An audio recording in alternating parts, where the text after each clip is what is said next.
नमस्कार। केंद्रीय संस्कृत विश्वविद्यालय भोपाल परिसर के निदेशक आचार्य प्रकाश पांडे जी एवं नाट्यशास्त्र अनुसंधान केंद्र समस्त विश्वविद्यालय परिवार आपका हार्दिक स्वागत करता है। नाट्यशास्त्र व्याख्यान माला की 8वीं कड़ी में कला क्षेत्र के प्रसिद्ध विद्वान, कलात्मक व्यक्तित्व के धनी परम श्रद्धेय भरत गुप्त जी को हम सुनेंगे, जिनके व्याख्यान का विषय होगा नृत्य का वैदिक उद्गम। भरत गुप्त जी का संक्षिप्त परिचय इस प्रकार है। शास्त्रीय रंगमंच संगीतज्ञ, सितार सुरबहार वादक, एक कला संस्कृति विशेषज्ञ के रूप में आपको देश विदेश में जाना जाता है। नाट्यशास्त्र एवं शास्त्रीय ग्रीक थिएटर पर आपका गहरा अनुसंधान है।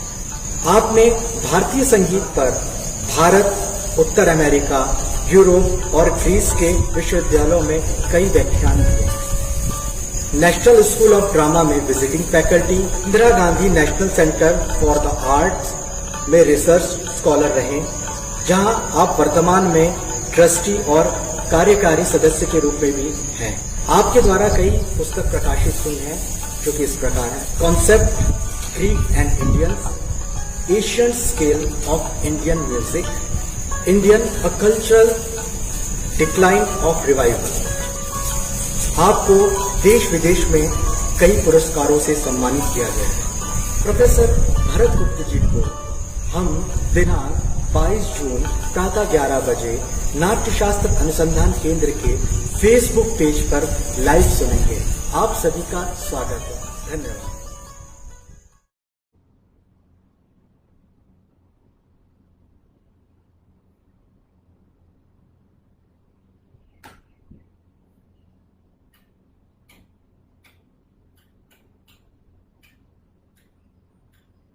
मैं तो लाइव हो गया।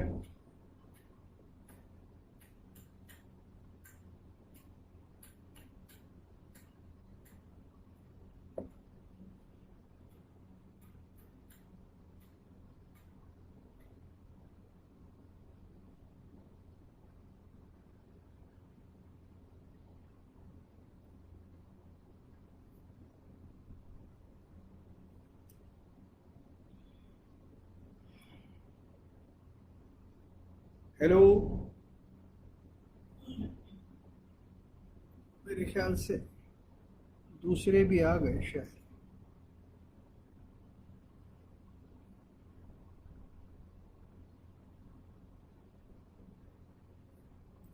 हाँ जी, अंकित पांडे प्रणाम, नमस्कार। संतोष गोधरा जी,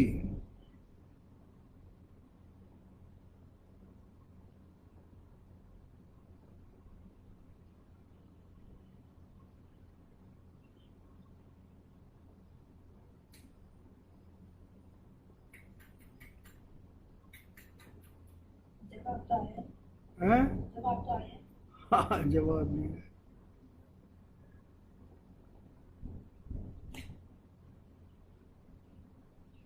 अब वो करेंगे।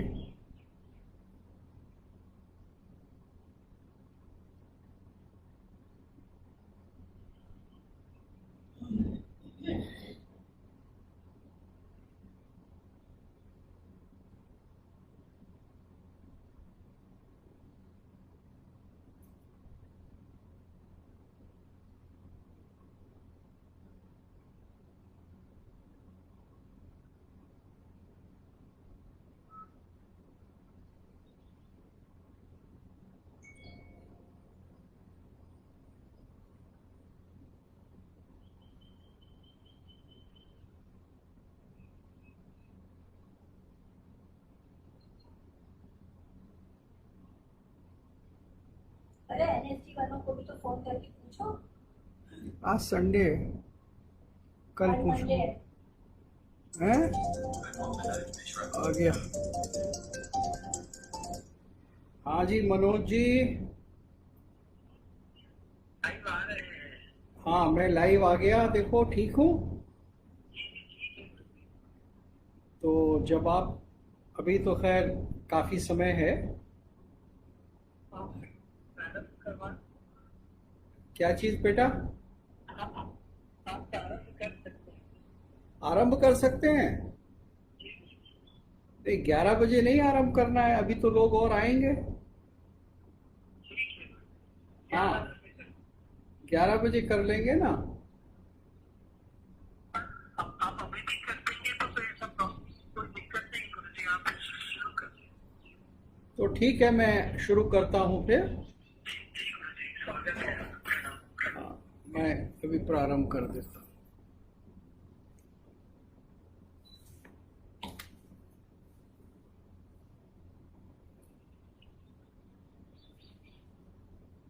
तो कुछ अनाउंस नहीं करेंगे, कुछ नहीं हाँ? करेंगे, कुछ अनाउंस नहीं करेंगे।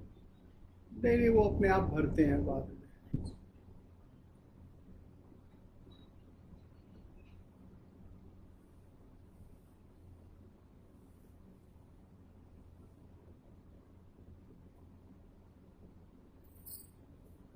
श्री गुरुभ्यो नमः। वर्णानामर्थ संघानाम रसानाम छंदसामपि मंगलानाम च कर्तारौ वंदे वाणी विनायकौ। मुझे बहुत हर्ष है कि मैं भोपाल में स्थित नाट्यशास्त्र अनुसंधान केंद्र में आयोजित इस व्याख्यान श्रृंखला के भीतर अपना श्रद्धेय अंतिम पुष्प दे पा रहा हूँ। तो मैं आप सबका धन्यवाद करता हूँ, उनका जो सुन रहे हैं और जो मैं आशा करता हूँ कि आगे सुनेंगे। ये केंद्र बहुत ही विलक्षण है, इसके बारे में जानकर मुझको बहुत हर्ष हुआ और ये मेरा सौभाग्य है कि मैं इसमें हिस्सेदारी ले रहा हूँ। तो आज का जो विषय है वो रखा गया है नाट्य शास्त्र में नृत्य और इसका वैदिक उद्गम। यानी ये नृत्य जो है इसका वैदिक उद्गम क्या है, इसके ऊपर हमें विचार करना है। अब देखिए, प्रश्न ये उठता है कि ये प्रश्न ही क्यों उठा कि वैदिक उद्गम है या नहीं है। तो इसका एक बड़ा स्पष्ट कारण है कि कई लोगों ने ये कहा कि जो नाट्य की परंपरा है उस परंपरा में दो प्रकार के इतिहास हैं। एक इतिहास तो है जो वेद से संबंधित है और दूसरा इतिहास वो है जो वेद से बिल्कुल अलग है, शायद उन लोगों का है जो वैदिक वाङ्मय से और वैदिक यज्ञ पद्धति से कोई संबंध नहीं रखते थे और जो पूजा की विधि किया करते थे। तो इस प्रकार की धारणाएं रखी गई हैं और पश्चिम के आधुनिक विद्वानों द्वारा, यानी जो मानव शास्त्र या एंथ्रोपोलॉजी को लेकर व्याख्याएं करते हैं, उनके द्वारा लिखी गई हैं। और रशा की नातालिया लिदोबा हैं जिन्होंने इसके बारे में काफ़ी कुछ कहा है। तो आज मैं प्रयास करूंगा ये दिखाने का कि नृत्य की जो परंपरा है, जो नृत्य और नृत्य यानी जब अभिनयात्मक हो जाता है तो नृत्य है, तो ये जो नृत्य की परंपरा है ये वैदिक परंपरा के साथ कैसे जुड़ी हुई है और इसका कैसे उद्गम है। अब देखिए, हम इस कहानी को तो सब जानते हैं, बड़े स्पष्ट रूप से जानते हैं कि इंद्र ने ब्रह्मा से कहा कि क्रीडनीयकमिच्छामो दृश्यम च यत् श्राव्यम भवेत्, कि मुझको कोई ऐसी मनोरंजन की कोई ऐसी चीज दीजिए जो युगपत एक ही समय में देखी भी जा सकती हो और सुनी भी जा सकती हो। यानी एक ऐसी कला की विधि बनाइए जो अभी तक नहीं है, क्योंकि ऐसी कोई कला नहीं है जिसमें हम देखना और सुनना एक साथ करते हैं। और एक दूसरी जो उन्होंने ब्रह्मा के सामने अपनी मांग रखी, ये कहते हुए कि समाज में जो वेद का अध्ययन है और वेद का जो ज्ञान है वो सबको उपलब्ध नहीं है। जो द्विज नहीं है उनको उपलब्ध नहीं है, जो स्त्रियां हैं उनको उपलब्ध नहीं है।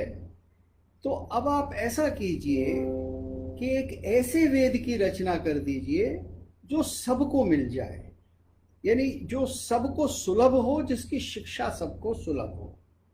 तो ऐसा उन्होंने ब्रह्मा से कहा। और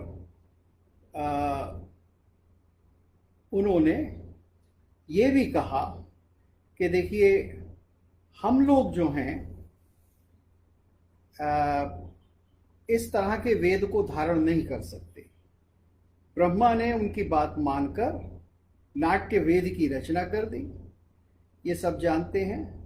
और नाट्य वेद की जब रचना हुई तो देवताओं ने, इंद्र ने कहा कि देखिए, हम तो इसको खेल नहीं सकते, हम तो इसको समझ नहीं सकते, तो ऐसा है, हम तो अशक्त हैं, तो ऋषियों से कहिए। और फिर वो भरत मुनि को दिया गया। अब ये सब जानते हैं। अब यहाँ जो हमारे मतलब की बात है वो शुरू होती है कि भरत मुनि ने प्रयोग किया, और भारतीम सात्वतीम चैव वृत्तिम आरभटीम तथा समाश्रित प्रयोगस्तु प्रयुक्तो वै मया द्विजा। तो वो ये बता रहे हैं भरत मुनि अपने सुनने वाले और मुनियों को कि देखिए, मैंने इन 3 वृत्तियों का प्रयोग कर दिया है। इसमें भारती है, सात्वती है और आरभटी है, यानी यहाँ कैशिकी गायब है। तो कैशिकी तो मैं भी नहीं कर सकता, क्योंकि ऋषि जो हैं वो कैशिकी कहाँ से करेंगे? जो वन में रहते हैं, एकांत रहते हैं, स्त्रियों के बिना रहते हैं, अधिकांश में ब्रह्मचारी हैं, जिसमें दीक्षित नहीं है श्रृंगार इत्यादि में। और जब उनके प्रयोग को देखा तो ब्रह्मा ने ही कहा, अथ आहमाम सुरगुरु कैशिकीमपि योजय। तो उन्हीं का आदेश हुआ, और तुम ये भी करो कि कैशिकी को करने के लिए जो द्रव्य तुम्हें, जो साधन तुम्हें चाहिए, वो भी मान लो। तो उन्होंने कहा, दीयताम भगवान, मुझको ये दे दीजिए। तो अब जब जो द्रव्य मांगा, वो द्रव्य क्या है?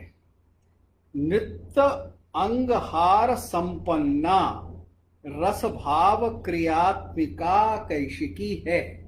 तो अब देखिए, यहां नृत्य, अंगहार, ये 2 आ जाते हैं। तो जब नृत्य और अंगहार आ जाते हैं, तो नृत्य और अंगहार के आने से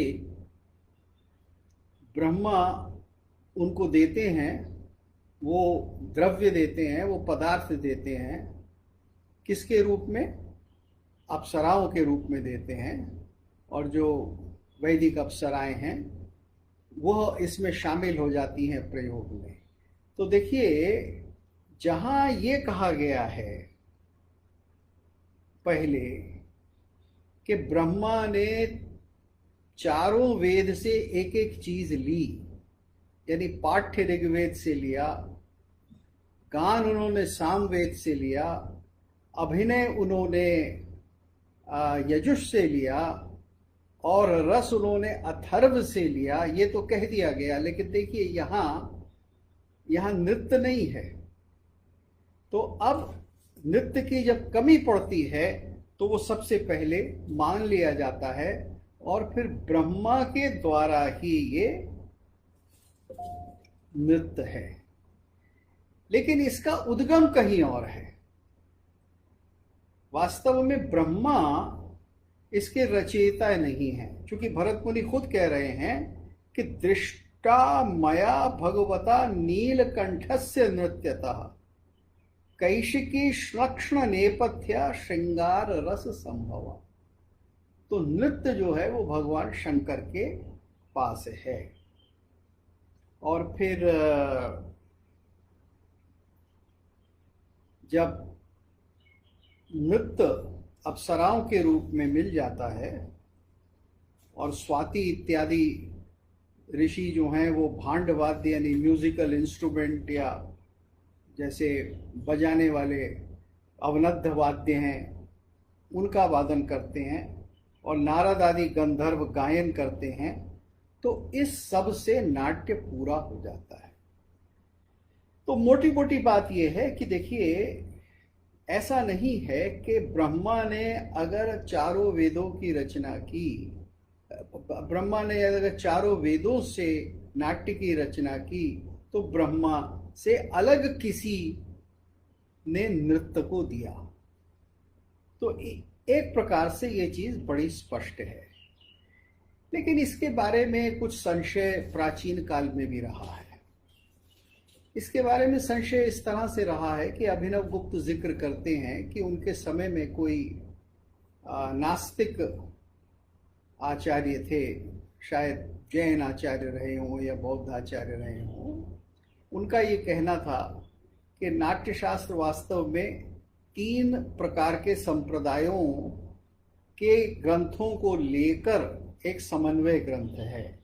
तो एक ब्रह्मा का संप्रदाय है, एक सदाशिव का संप्रदाय है, एक भरत मुनि का अपना संप्रदाय है, और भरत मुनि ने इन तीनों को मिलाकर नाट्यशास्त्र की रचना की।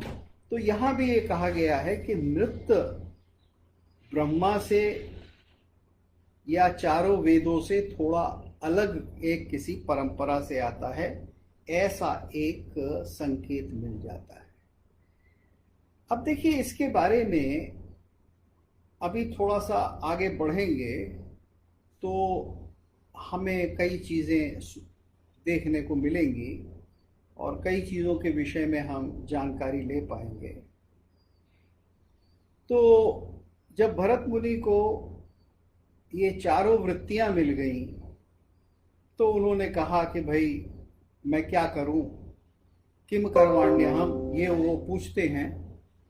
और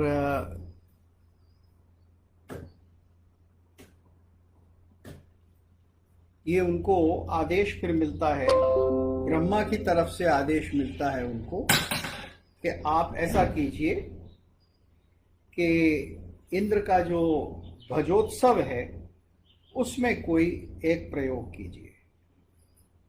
तो उसके अंदर सबसे पहले नांदी का प्रयोग होता है।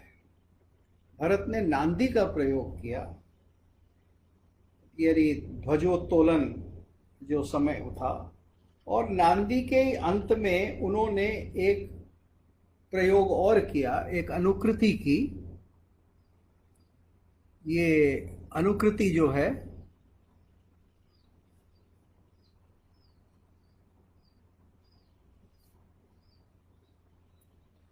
ये अनुकृति की, यानी एक प्रयोग किया, एक कहानी कही नाट्य के द्वारा, जिसमें ये दिखाया गया कि दैत्य सुरों से हार गए। यानी एक प्रकार से देवासुर संग्राम तो नहीं कहेंगे उसको, लेकिन एक संघर्ष है जो कि वो दिखाते हैं। तो ये सबसे पहला प्रयोग है। और फिर उनको बहुत से उपहार इत्यादि मिले, देवताओं ने बहुत कुछ उनको सम्मानित किया और ये सारी चीज हुई। अब देखिए, इस समय क्या होता है कि इस समय जो दानव हैं वो नाराज हो जाते हैं, और वो नाराज इसलिए हो जाते हैं कि उनका ये कहना है कि देखिए, आपने जो ये प्रयोग किया है, इस प्रयोग में हमें छोटा दिखा दिया, हमारी हार दिखा दी और देवताओं को जीता हुआ दिखा दिया। तो ये तो एक प्रकार से आपने पक्ष ले लिया है। आपने यहाँ तो एक पॉलिटिकल चीज बना दी कि देवता जो हैं वो अच्छे होते हैं, दानव जो है वो बुरे होते हैं। ये दिखाने के लिए आपने दो पक्षों को दिखाने के लिए और हमें नीचा दिखाने के लिए ये सब किया, तो इसलिए हम इसे बर्दाश्त नहीं करेंगे। और वो माया के द्वारा उनके प्रयोग को स्तंभित कर देते हैं। फिर इंद्र जो हैं उनको भगाते हैं, और भगाने में वो जो ध्वज है वो जर्जर है, इसकी कथा आप सब जानते हैं। तो अब यहाँ हो क्या रहा है? यहाँ ये हो रहा है कि एक बात स्पष्ट हो जाती है कि नाट्य जो है वो खुले में नहीं हो सकता, उसका कोई ना कोई विघ्न रोकने का उपाय आपको प्रारंभ में ही करना पड़ेगा। तो इसलिए नाट्य गृह बनाने के लिए विश्वकर्मा को कहा जाता है, और फिर विश्वकर्मा नाट्य गृह बनाते हैं, और उस नाट्य गृह की रक्षा के लिए जितने भी देवता हैं वो उसके विभिन्न अंगों में आकर बैठ जाते हैं। तो यहाँ इतना समय नहीं है कि मैं आपको बताऊं कि किस अंग में कौन बैठा, लेकिन मुख्य रूप से इतना बता देता हूं कि मंडप को चंद्रमा, दिशाओं को लोकपाल इत्यादि करते हैं, स्तंभों को चारों वर्ण करते हैं, ब्राह्मण, क्षत्रिय, वैश्य और शूद्र, और मध्य में ब्रह्मा बैठ जाते हैं। अब इसका देखिए, इसका तात्विक अर्थ क्या है? इस कहानी का तात्विक अर्थ ये समझिए कि नाट्य ऐसा होता है कि जिससे किसी न किसी प्रकार के राजनीतिक प्रवाद भी खड़े होते हैं, जिसमें लोगों को लगता है कि उनके पक्ष को छोटा दिखाया जा रहा है या उनकी जाति को छोटा दिखाया जा रहा है। यानी ये नाट्य का अनादिकाल से हाल रहा है, और इसी तरह से ये कहा जा सकता है कि कहीं ना कहीं नाटक में, थिएटर में राजनीति आ जाती है। लेकिन इस बात का जो हल है वो नाट्यशास्त्र में ब्रह्मा के वचन के द्वारा शुरू में ही दे दिया गया। वैसे तो वो प्रसंग बहुत लंबा है, लेकिन मैं बहुत छोटे रूप में आपको बता देता हूं कि ब्रह्मा ही पूछ रहे हैं, दैत्यों से पूछ रहे हैं, कस्मात् भवन्तो नाट्यस्य विनाशाय समुत्थिताः, कि भाई आप नाट्य को विनाश करने में क्यों खड़े हो गए हैं, क्यों आप इसको नहीं चाहते?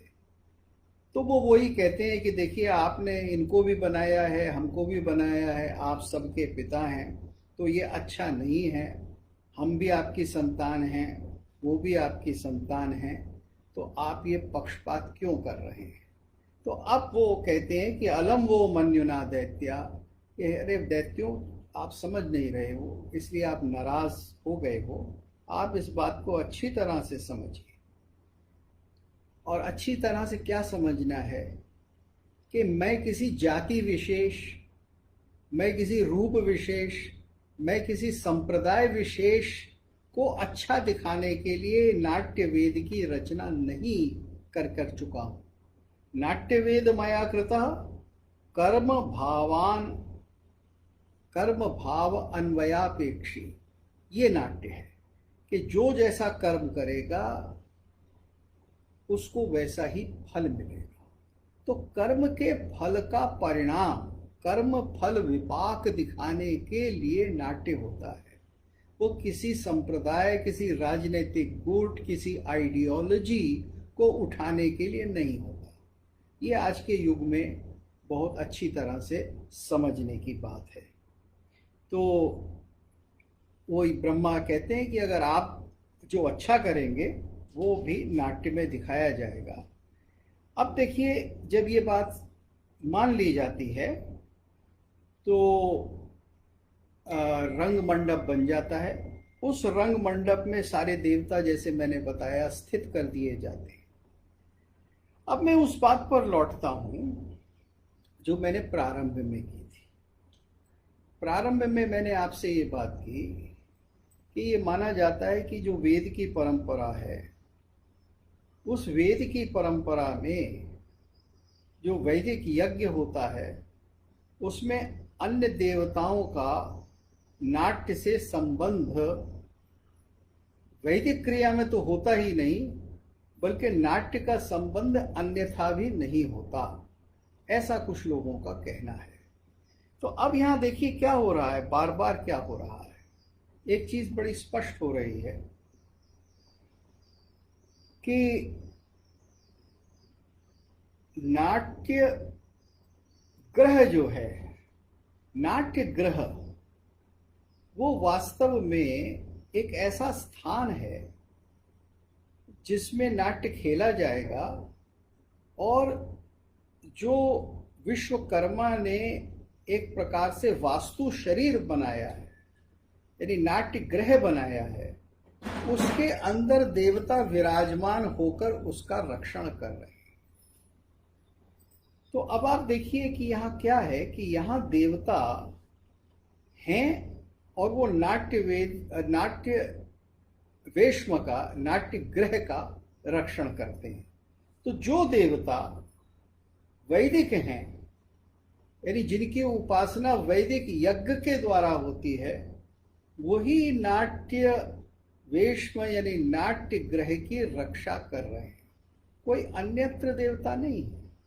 तो फिर ये कैसे कहा जाए कि जो वैदिक देवताओं की परंपरा है, वैदिक देवताओं की उपासना की परंपरा है, उससे नाट्य की परंपरा कहीं अलग है, या उसमें कोई दूसरी परंपरा के जोड़ने से ही नाट्य बनता है, या जो पूजा का विधान है वो कोई अलग है। तो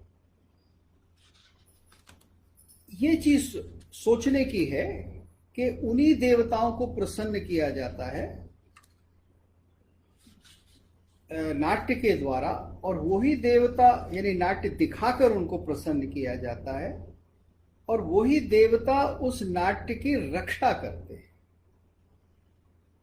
यानी ये एक बहुत अहम बात है, बहुत सोचने की बात है। तो जो लोग ये कहते हैं कि वेद की परंपरा अलग है, वेद की परंपरा में केवल एक चिति होती है, वेद में जो हविष दिया जाता है वो देवता किसी प्रकार से ग्रहण नहीं करते जब तक कि वो अग्नि के मुख में धूम्र बनकर आकाश में ना चला जाए।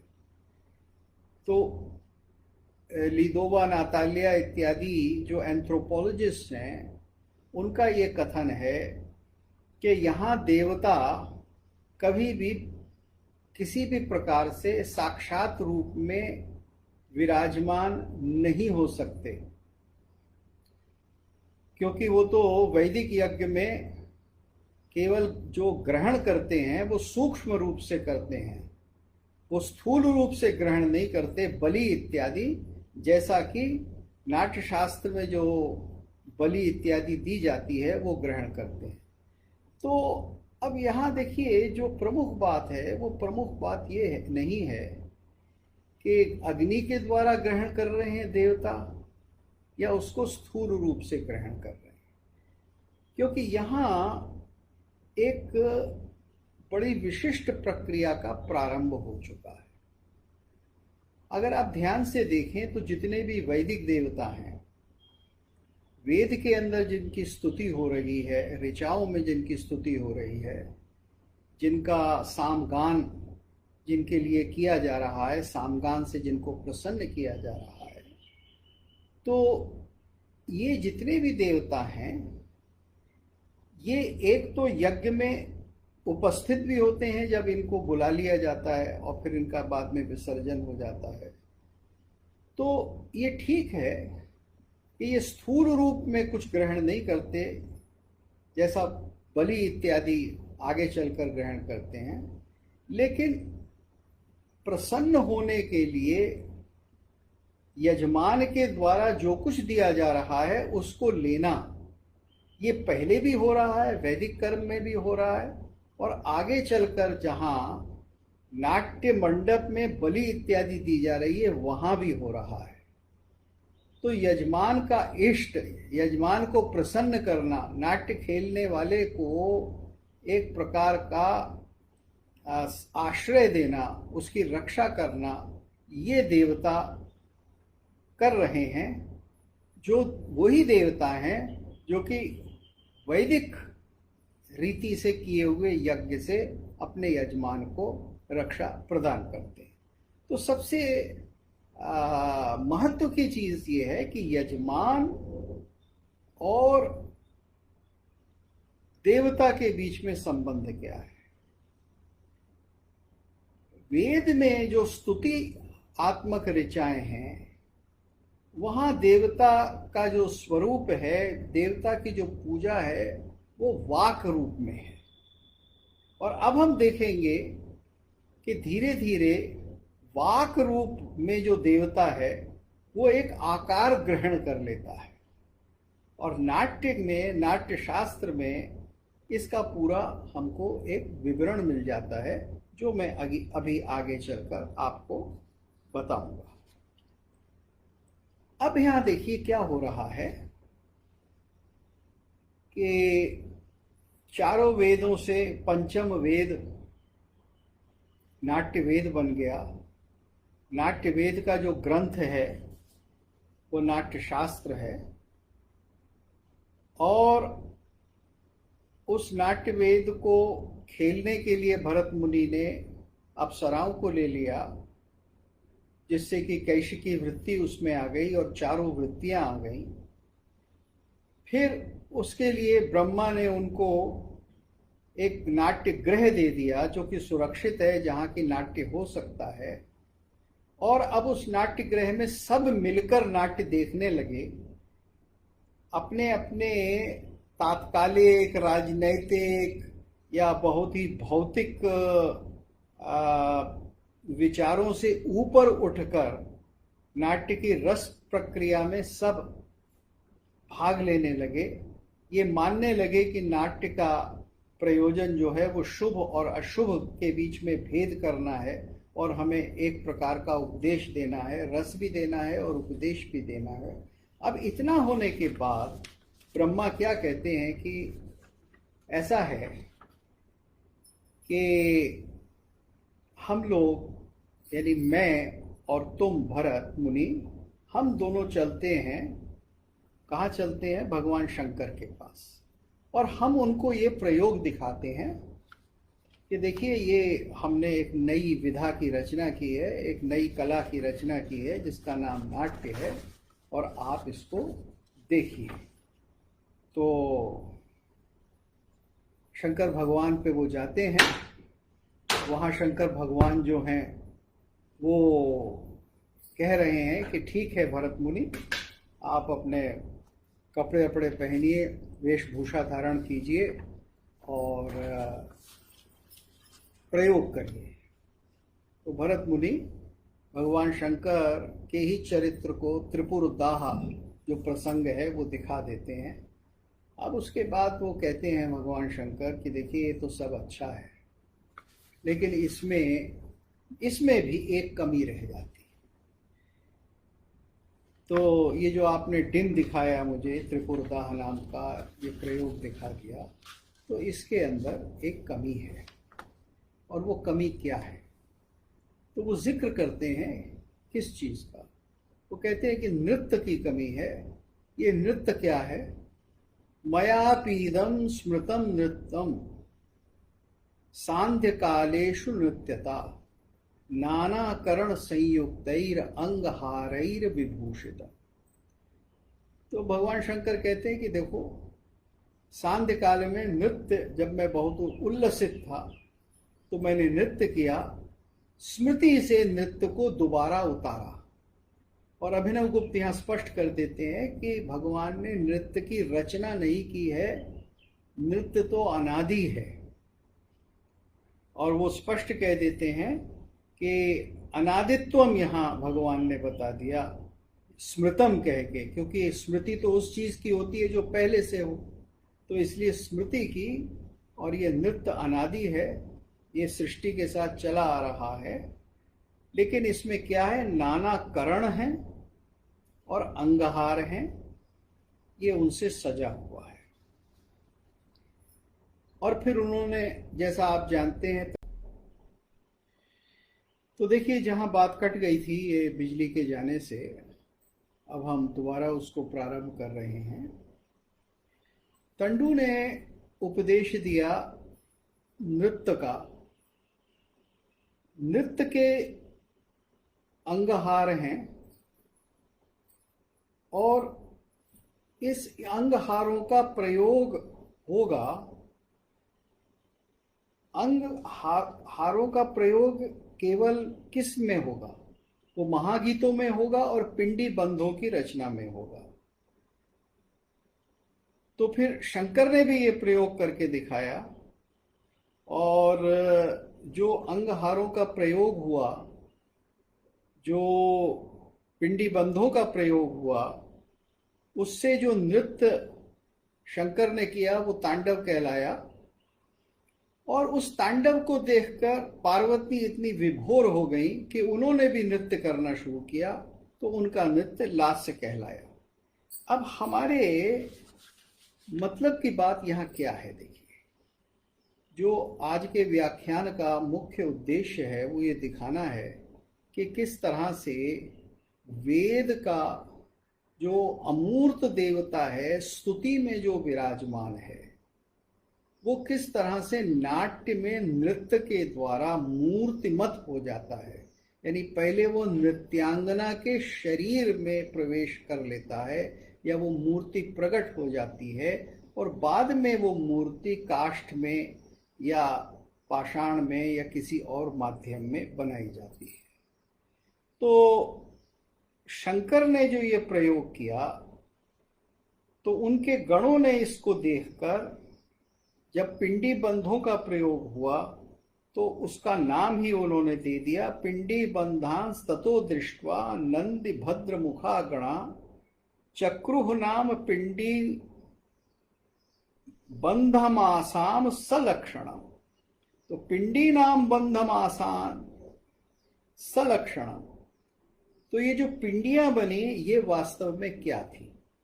अब देखिए, यहाँ पिंडी बंध के बारे में कुछ कहना आवश्यक है, क्योंकि यहाँ भी पिंडी बंध के बारे में कुछ भ्रांतियां हैं, विशेषकर नर्तकियों में।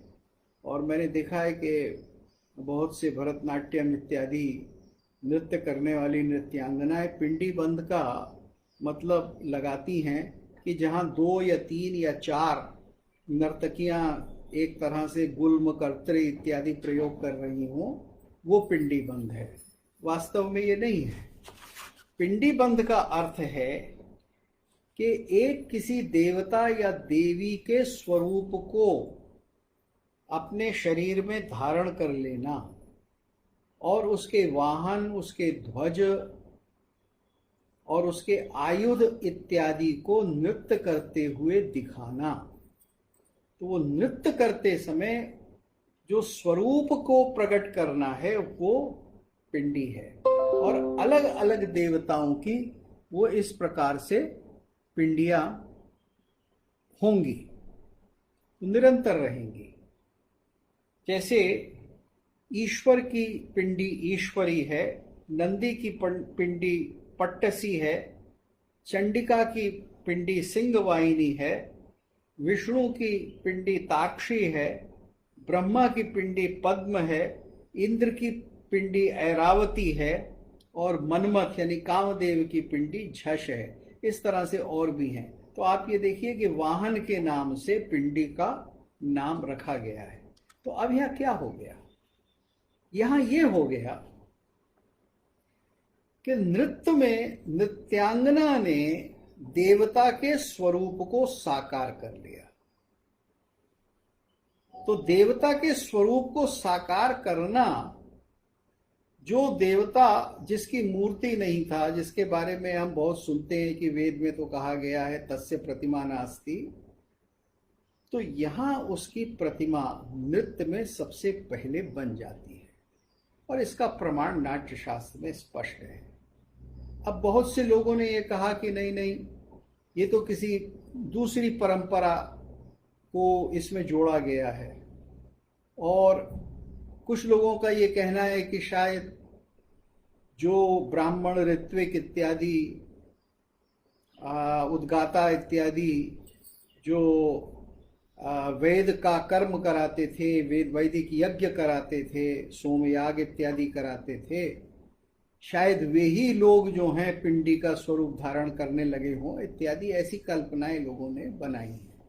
लेकिन हम इस सब पर न जाकर जो वास्तव में हमें प्रमाण मिल रहा है नाट्य शास्त्र में कि ये जो पूजा की विधि है, जो वैदिक याग से गान और नृत्य के द्वारा नाट्य में संपन्न रूप से प्रकट हो जाती है, और जहां देवता एक प्रकार से अवतरित हो जाता है,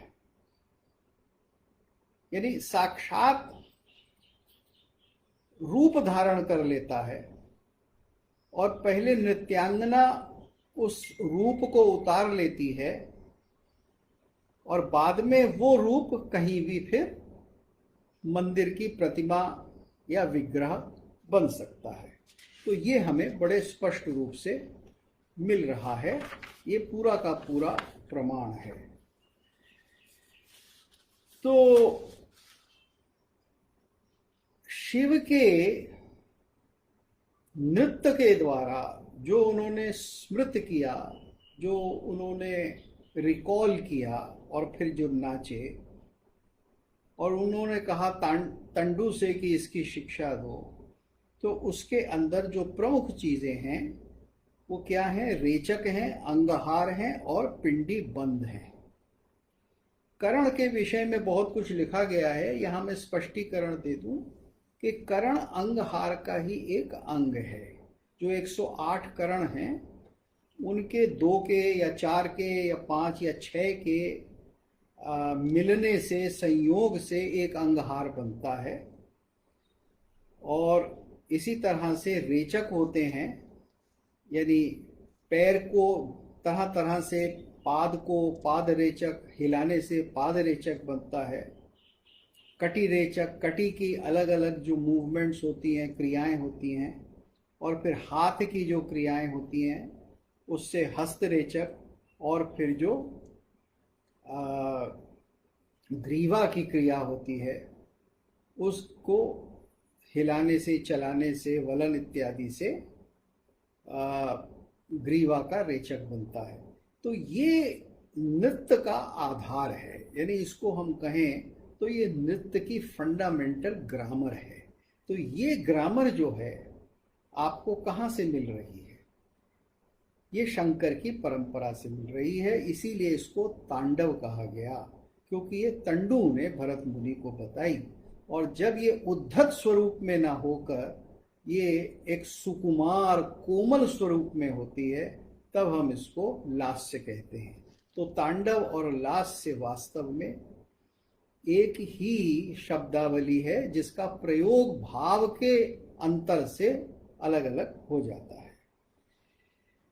तो अब देखिए, यहां एक और प्रश्न उठ रहा है, और वो प्रश्न ये है कि आपने इस नृत्य को क्यों बताया? तो ऋषि पूछते हैं कि कस्मात् नृत्यम कृतम ही एतत् स्वभावम अपेक्षते। इसका क्या स्वभाव है? ये नृत्य अलग है, ये नाट्य से अलग क्यों है?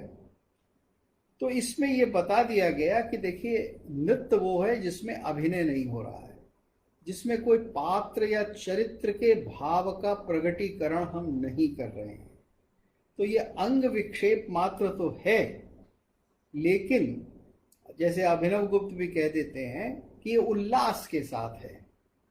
ये केवल इसलिए नहीं है कि करना ही है, और ये शोभाजनक है, अत्यंत शोभा को बढ़ाएगा, और ये मंगल कार्य में, विवाह में, प्रसव में, आवाह में, प्रमोद में, जब परिवार में कोई अभ्युदय हुआ हो किसी का, कोई, उस सब के अंदर ये होगा। लेकिन इससे भी अधिक उसका एक बड़ा स्पष्ट कारण है, और वो है देवता का संतोष, यानी देवताओं को प्रसन्न करना। तो नृत्य के द्वारा हम देवताओं को प्रसन्न करते हैं, उसी तरह से प्रसन्न करते हैं जैसे कि हम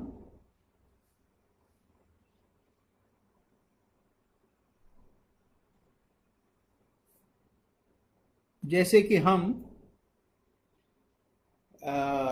यज्ञ में, वैदिक यज्ञ में स्तुति के द्वारा, वैदिक मंत्रों के उच्चारण के द्वारा, पाठ के द्वारा या सामगान के द्वारा उनको प्रसन्न करते हैं, तो इसी तरह से उनको प्रसन्न किया जाएगा। और फिर नृत्य का प्रयोग गीतों में होगा। तो अब सवाल उठता है कि ये गीत क्या है। और देखिए, यहाँ एक समझने की बात है जो कि बहुत मायने रखती है। और ये जो पूरी एक प्रकार की भ्रांति कुछ लोगों के मन में व्याप्त हो गई है कि वैदिक परंपरा से बिल्कुल इतर भिन्न परंपरा है, पूजा की विधि है, नृत्य की विधि है, तो उसका ये निराकरण कर देती है। अब सोचना ये है कि सबसे पहले तो सामगान की रचना हुई, यानी जो ऋग की ऋचा है, जब उसका गान होने लगा तो वो साम हो गया। और ये कहा गया कि वास्तव में